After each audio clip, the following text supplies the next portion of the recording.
Welcome to the Capital Integrative Health podcast, a podcast dedicated to transforming the consciousness around what it means to be healthy and understanding the root causes of both disease and wellness. I am Dr. Andrew Wong, co-founder of Capital Integrative Health, an integrative practice committed to expanding access to holistic root cause medicine to the global community.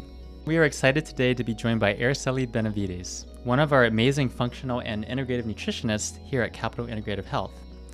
Araceli works with patients to create evidence-based functional medicine treatment plans to address the root cause of conditions, including IBS, SIBO, and many other conditions.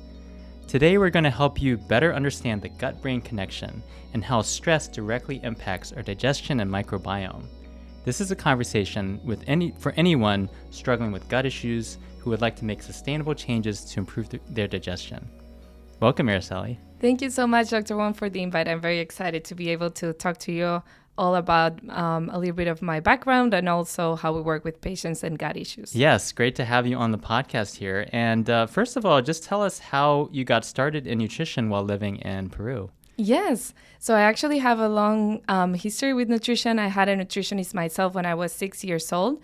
So I was struggling with some heart conditions that I was able to manage just through nutrition and lifestyle changes, and didn't have to go through surgery or anything. So that really got me very interested in root causes of different conditions and how to manage that with nutrition and natural medicine. So it's been a while. That's really started in your childhood then. Yes, it's been a long time. Yes, that's amazing that you were able to treat those heart conditions with nutrition and lifestyle and avoid surgery. That's so amazing. Yes.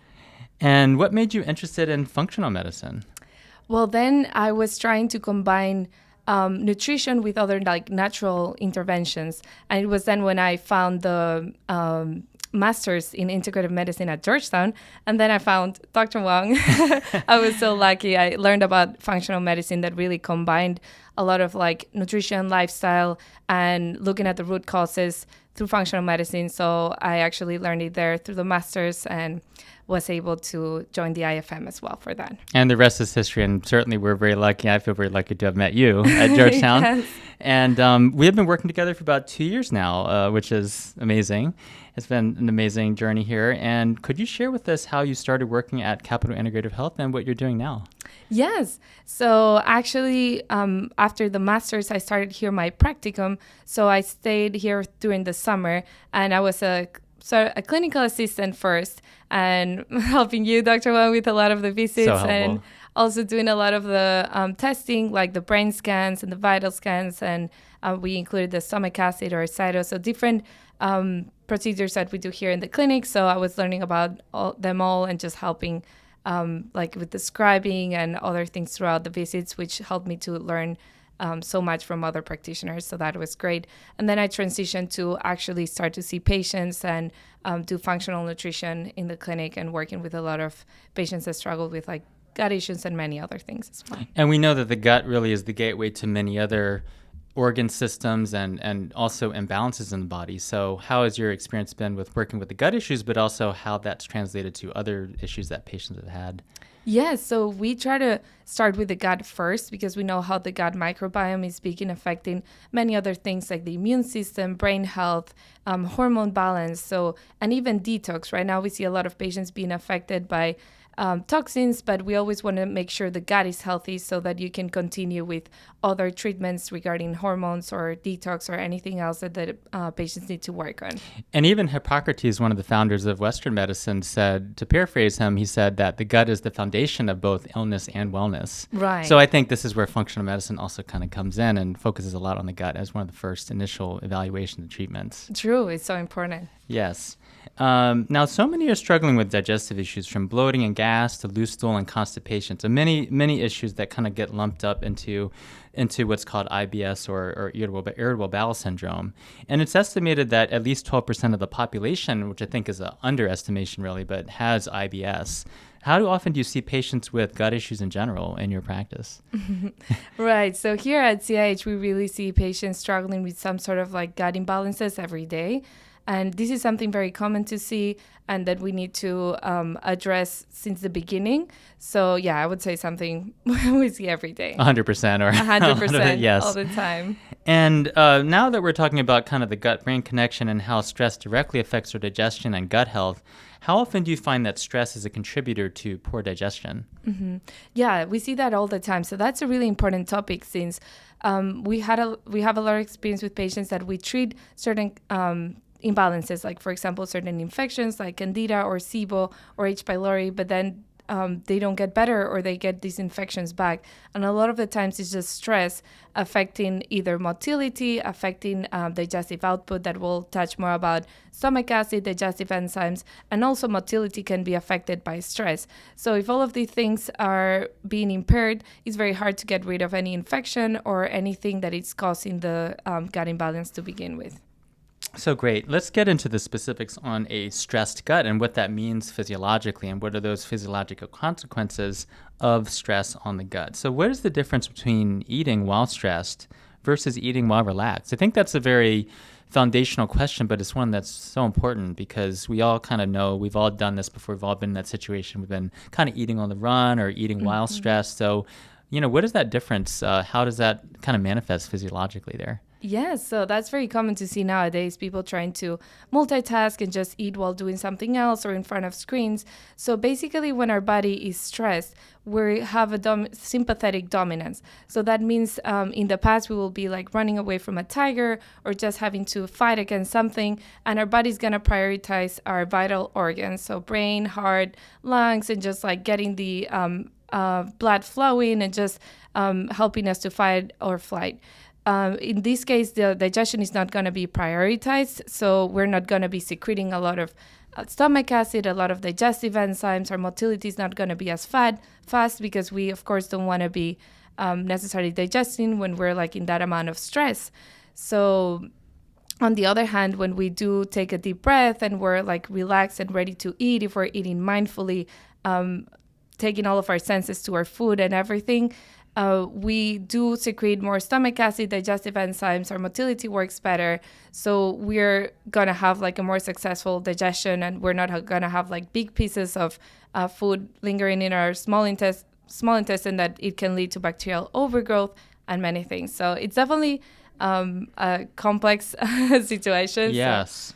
And it sounds like what you had said, to paraphrase what you said, that stress affects blood flow, and that the blood flow going to the brain, to the other vital organs, to the heart, to the muscles, to the lungs, is taking away blood flow from the gut, which is the main digestive organs. And when this happens, then there's not enough blood flow and not enough sort of energy going to those organs to produce the digestive enzymes, the stomach acid and things like that. Why is stomach acid so important? We talk about stomach acid a lot in our clinic and how stomach acid helps digest the food, but why is it so important?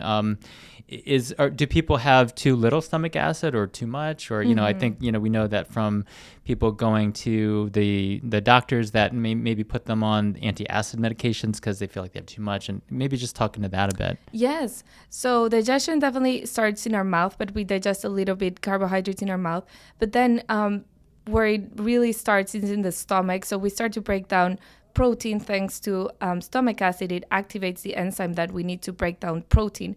And we know protein is so important for the amino acids to make neurotransmitters and to make, protein in general, we know it's so important in our body. So we need to we need the stomach acid to break down protein. And we also need the stomach acid to protect us. That's sort of like one of our lines of barrier to make sure that if we're getting any like bacteria coming in through our mouth, we know our mouth has a lot of bacteria, which is normal. But when we swallow all of that, we definitely want to make sure we have enough stomach acid to control that and make sure we're not getting a lot of bacteria further down that we don't necessarily want. Got it. So the other thing, since we're recording this during the time of COVID, is that there's a lot of talk now about vaccines and antibodies, and are people producing enough antibodies to the vaccine? So antibodies are really immunoglobulins. So if you think about it that way, we need protein, we need adequate protein to make those antibodies. Yes. And to help our immune system. That's a very good point. And also the amount of stomach acid, that mixture of the food with the acid, once it goes to a small our small intestine, if it is like acidic enough, it's going to stimulate more digestive enzymes. So it's going to help the rest of the digestion, like downstream, that is also important for the breakdown of other nutrients and absorption of them to make sure. Now, how common do you find that it is in the practice that you see, with patients that you see, is stomach acid being low? How common is that? That is really common. So we do have a stomach acid test here in the office. We use the Heidelberg test.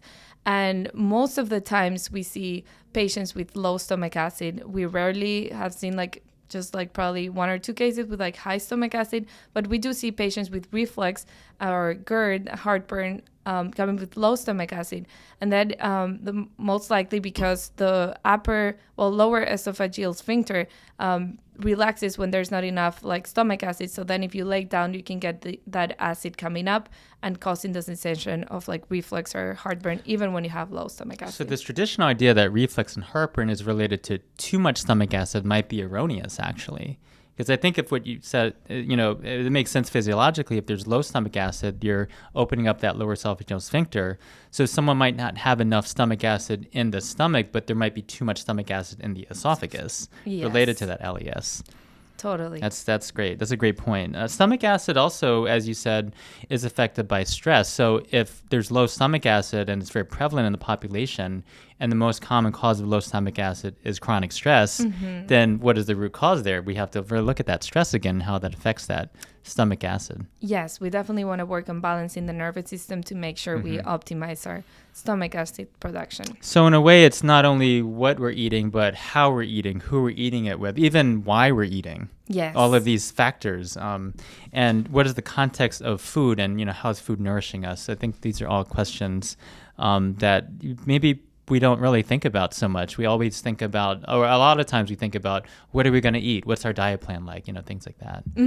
Yes. So definitely taking more mindfulness into consideration around food. How does stress affect even the concept of diets and of the idea of following a diet plan? In other words, if you give someone a nutrition plan and they're under a lot of stress, how does that interact in terms of their ability, success rate to follow that? It definitely makes it harder for compliance. And nowadays we're all very stressed or having lives that imply a lot of timing, and we don't have a lot of time to dedicate to cooking and planning ahead of time. So we do need to take into consideration giving easy options, things that you can do fast. Thankfully, a lot of things with veggies can be fresh vegetables. You can do them fast. But yeah, so stress, we definitely need to know that it is very important to take some time to plan ahead for meals, and that is what's going to make us keep on going. So we need to spend some time on that for sure. So when someone is stressed, what should they eat? This is maybe not a very specific question, but what do you recommend people eat when they're stressed and nutritionally? So more adrenal situation, or just? I suppose just let's say someone's stressed and tired. Yeah, it could be adrenal. What do you typically say to people? Yeah, so we definitely want to make sure we have enough protein in the diet to make sure things are working properly. So easy things that you could do, even if it's things related to chickpeas and hummus, can be something patients are good to go. A go-to.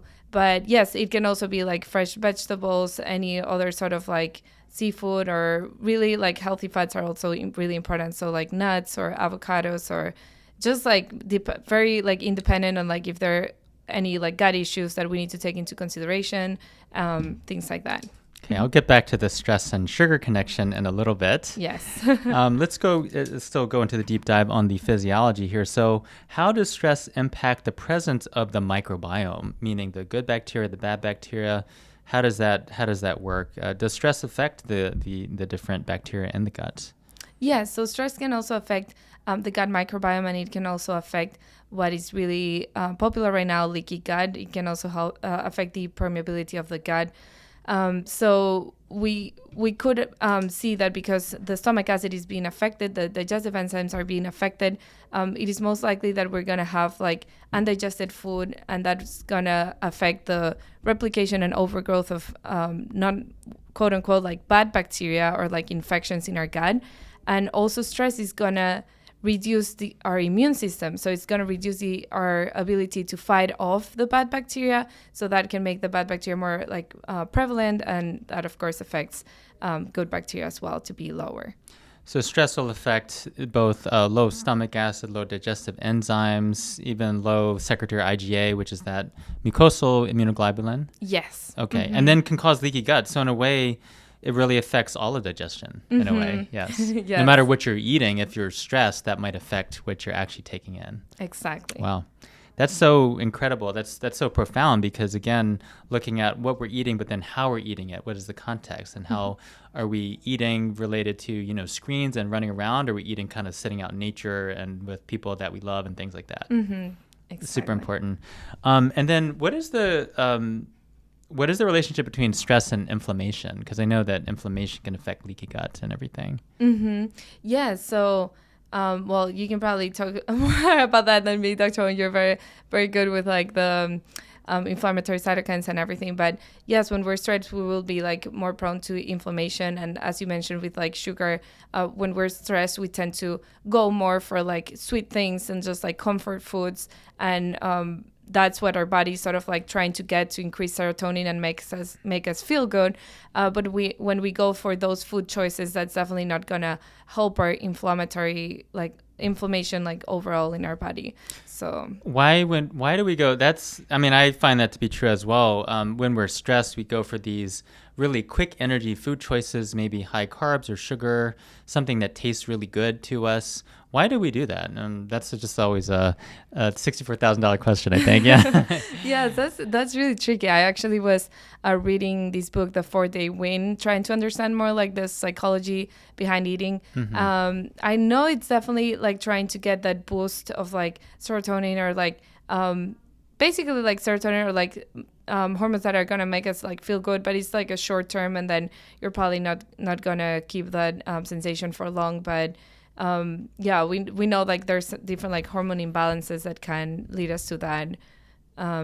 Do you have anything? Yeah, so it sounds like stress in the setting of chronic stress or acute stress even might lower the serotonin level, and a higher carb diet will increase that serotonin. We do see often people premenstrually as well, when the estrogen drops, the serotonin drops, and then people crave chocolate or other, chocolate covered pretzels, I don't know, some sugary foods, and that's going to help their energy short term, but then long term it might cause some yeast overgrowth or even, SIBO or different things like that. Right, and spikes in glucose that then will end up to secreting too much insulin, and then a drop in glucose that is going to make you hungry, tired, and probably irritable as well. So this hypoglycemia, low blood sugar, can also be stressful too to the gut.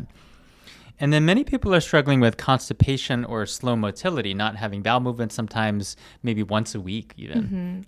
This is a major contributor to conditions like small intestinal bacterial overgrowth, or what's called SIBO. Yes. So could you talk a little bit about SIBO, what that is, and how stress affects motility and SIBO would be great.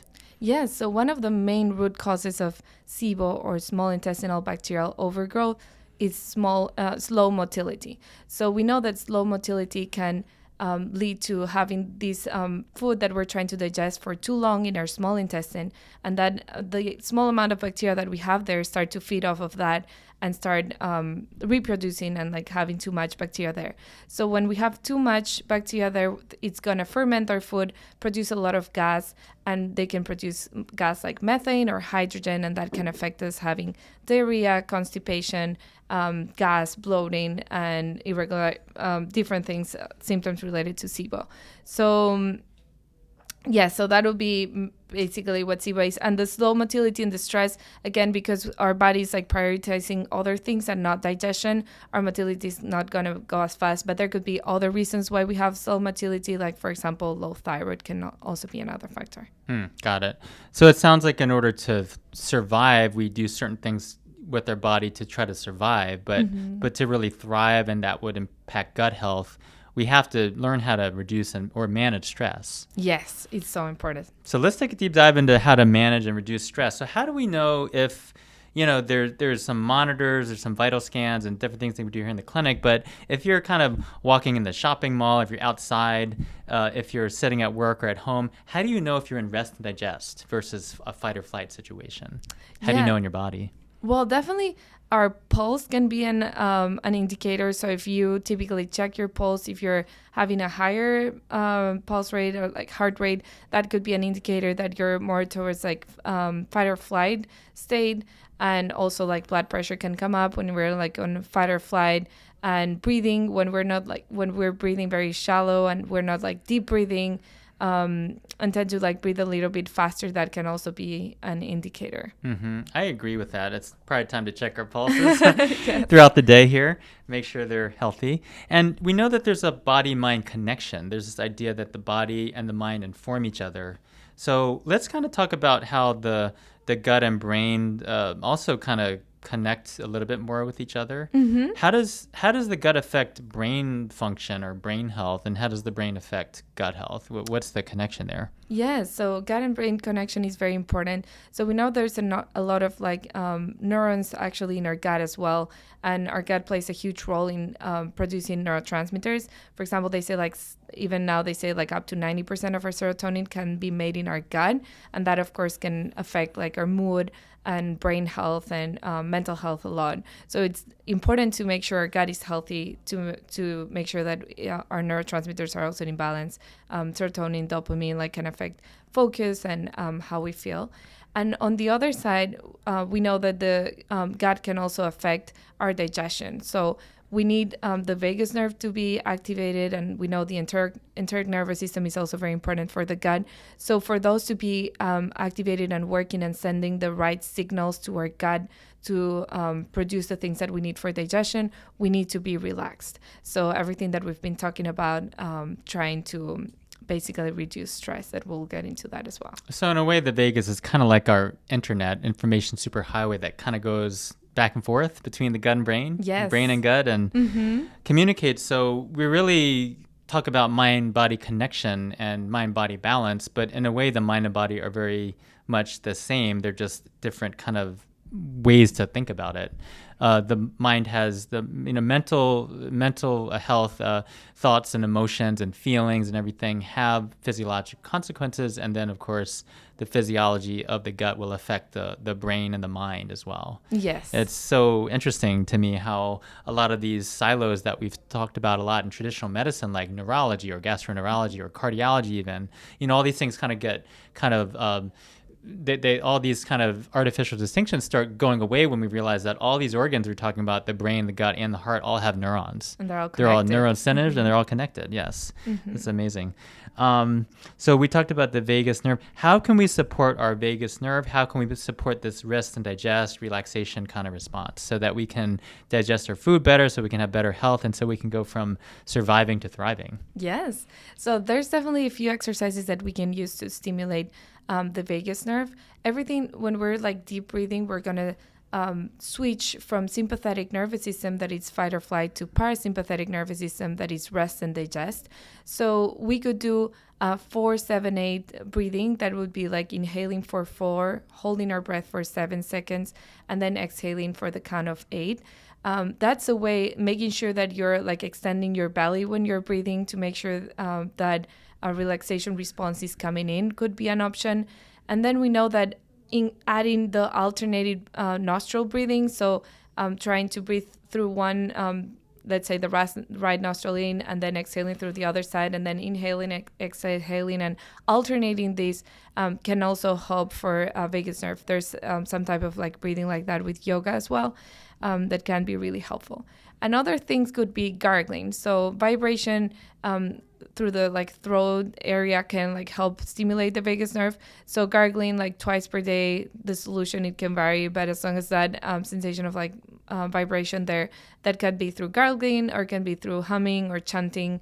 If you're in the car or the shower and no one is listening, you can like chant as loud as you can. That can definitely help kick in. Or maybe when everyone's listening, if you want to do a concert or something. Yes, if you want to do a karaoke, that would be the way to do it. Yeah, fun. Yes. Well, eat some good food with friends and do some karaoke. I think that's a great way to digest that food you just ate, right? Yeah, great combination. And talking about vagus nerve, let's talk about pets. I know you just got a recent pet, so if you could just introduce everyone to the pet that you just got.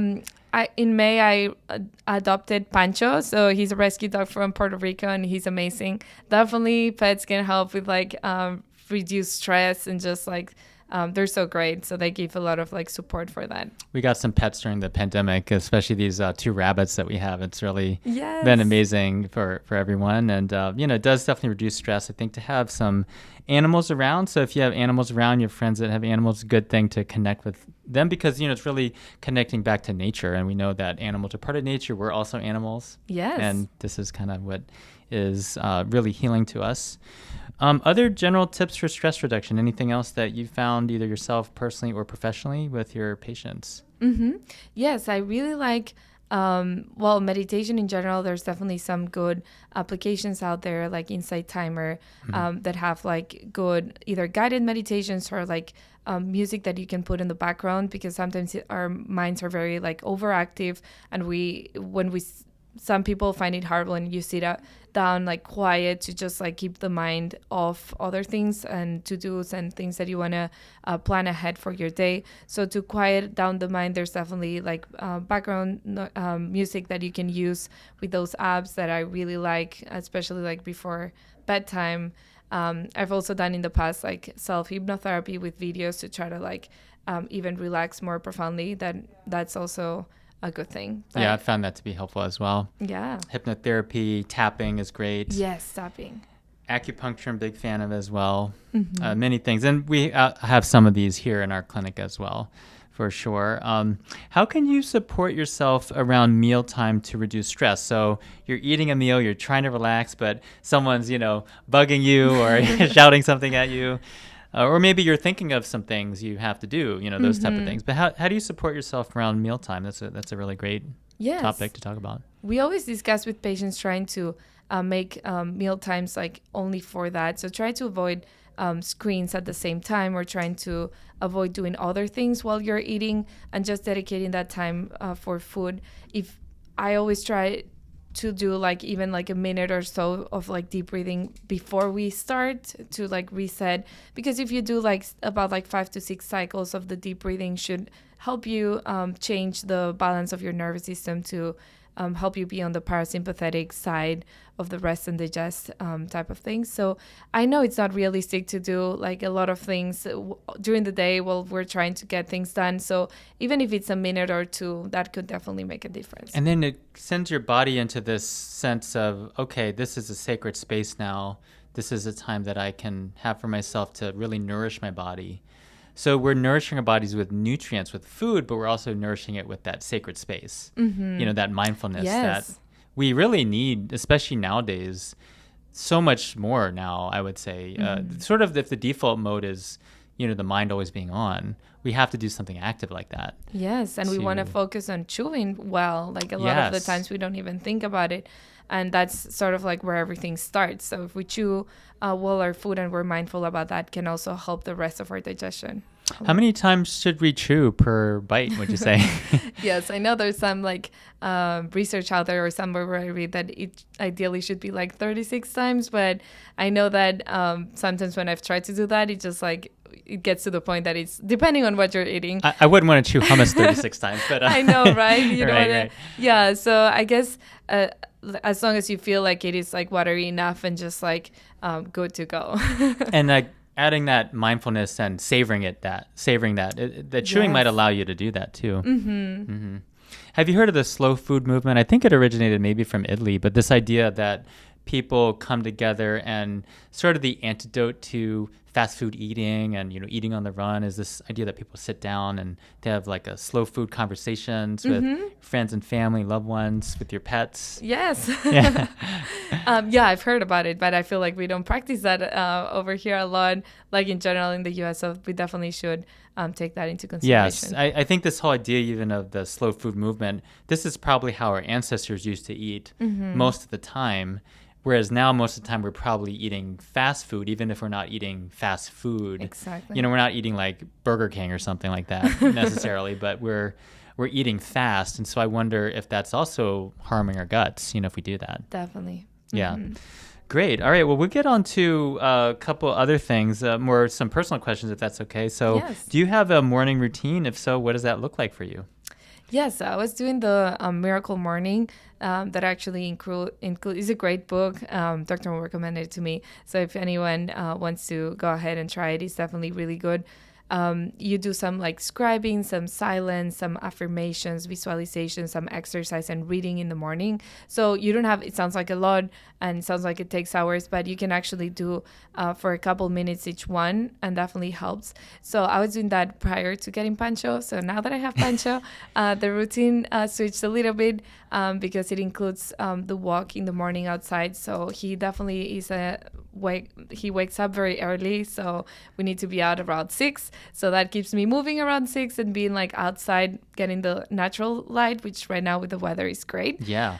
So trying to put more intention on that, like not taking my phone with me, trying to like do some of the breathing outside and the movement and the walking and getting the intentions out there, like instead of doing it I'm just like sitting especially now in the summer in DC. This is the good time, summer, fall, spring. This is a great time to get outside. Yes, I agree. Doing some of that. I do some qigong and different things like that. But I think the Pancho routine is like a great built-in routine. You get outside in the morning, you connect with nature. There's no way to skip it. You can't skip it, right? No. What happens if you? Well, I guess you wouldn't try to skip it, but he would let you know, I guess. Or? Oh yes. Okay. He's really good. He's ready to go. Yes.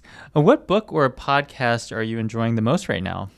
Yes, so I've been reading both the 4-Day Win and the Transforming Trauma. So the 4-Day Win that I talked a little bit about, just like this, trying to see like the psychology of eating and trying to work with like behavior change and how to get people that part of like we know what we need to eat and we know that we need to exercise and what we need to do, but why we don't do it a lot of the times.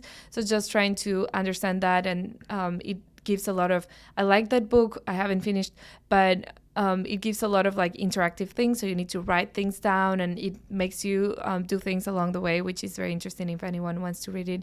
And of course, Transforming Trauma, that has been great for Transforming Trauma by Dr. James Gordon, friend of ours here, amazing, pioneering, integrative, and holistic psychiatrist, and he writes a lot on trauma. Has been doing a lot internationally. And the book, The 4-Day Win, is by who? Martha Beck. Martha Beck. Okay, you'll have to send me the link. I'd love to check that out. Thank you.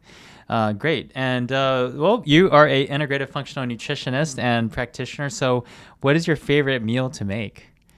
Oh, that's a really good question. So I love Peruvian food. So definitely like ceviche is my go-to. Like sounds here great. It's harder to like get like fresh fish and things, but that's definitely my go-to. I love ceviche. Okay, great. Yeah, there's a couple of Peruvian restaurants around here. I'm not sure if they have ceviche, but it probably isn't as good as Lima or as anything. And what is your favorite thing to do every day to cultivate joy? I suppose Pancho is there built in. Yes. Definitely. So right now, well, I did horseback riding most of my life, so that was definitely one of the activities that I enjoyed the most. But here, just the fact of like sharing, being in nature with Pancho, that really like makes my day. Like really, I enjoy it a lot. Great. So what are your top 3 tips, let's say, to think about stress and how that affects gut health, and what can people do to take away, from this conversation today about, how to manage that stress and help their gut health? Yes, I would say as a takeaway from the conversation today, definitely being more mindful around food would be the most important. I know that stress can affect, like if you feel like you have any gut issues that haven't been able to resolve, we need to take into consideration stress. So taking deep breaths is sort of like the easiest way. It's free, doesn't take a lot of time, and everyone can do it. So taking a couple of like deep breaths a day or like a couple times per day, so that it can help, like being mindful around food, and just like but those would be my 2 takeaways. And of course, like exercise and movement can also help for balancing the nervous system. Yes, to connect that mind body back. Yes. Thank you so much, Araceli, for joining us. Love to have you back. We'll discuss some functional testing, I think, at some point. That'd be really great. Amazing. And if you enjoyed this conversation, please take a moment to leave us a review. It helps our podcast to reach more listeners. And thank you so much for taking the time to be with us today. Thank you so much, Dr. Wang. Thanks, Araceli. Thank you.